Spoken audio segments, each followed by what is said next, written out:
3 stories about immigration. Speaker 1. I came to the U.S. on the Iraqi Young Leaders Exchange Program.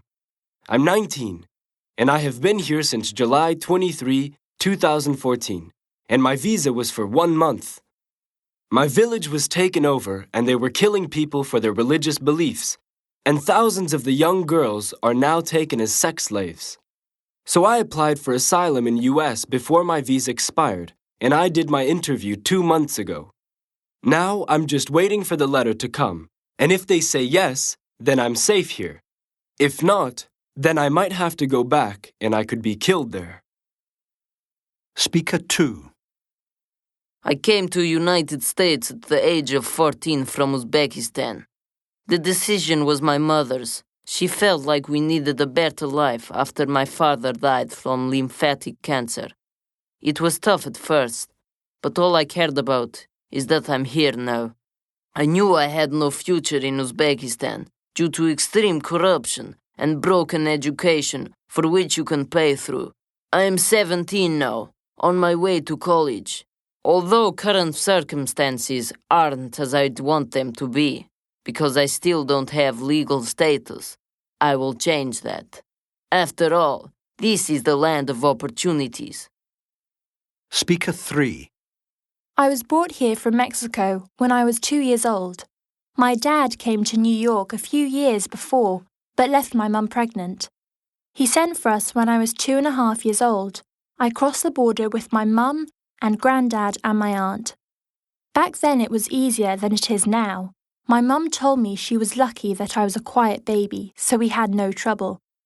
I'm 15 now, and I still get really upset because I want to be legal here. I want to help my parents out and get a good job and buy them their own house. But sadly I can't.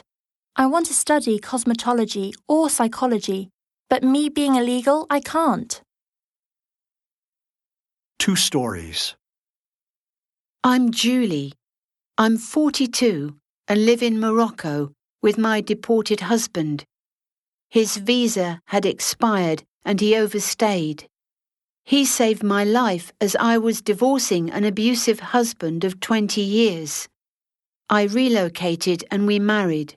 He was taking care of me and my son.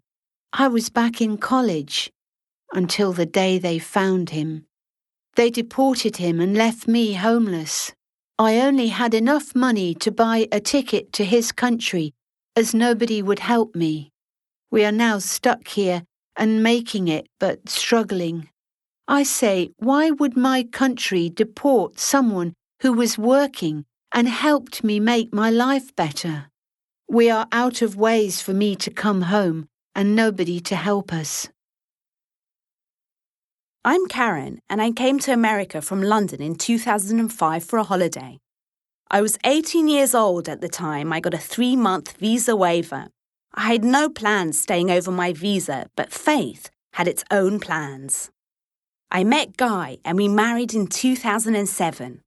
We continued living together till we went to a lawyer who advised me to go back to England, as that's the only way for my husband to apply a petition for me.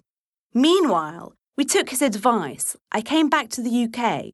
So when he tried to process the petition for me, we found out that I have a ban for 10 years as I overstayed my visa more than 1 year. Human rights violations.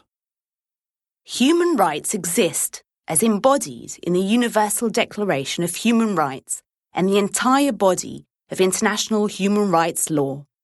They are recognised, at least in principle, by most nations and form the heart of many national constitutions. Yet, the actual situation in the world is far distant from the ideals envisioned in the Declaration. To some, the full realisation of human rights is a remote and unattainable goal.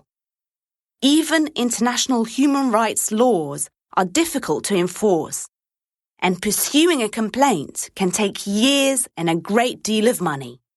These international laws serve as a restraining function, but are insufficient to provide adequate human rights protection, as evidenced by the stark reality of abuses perpetrated daily.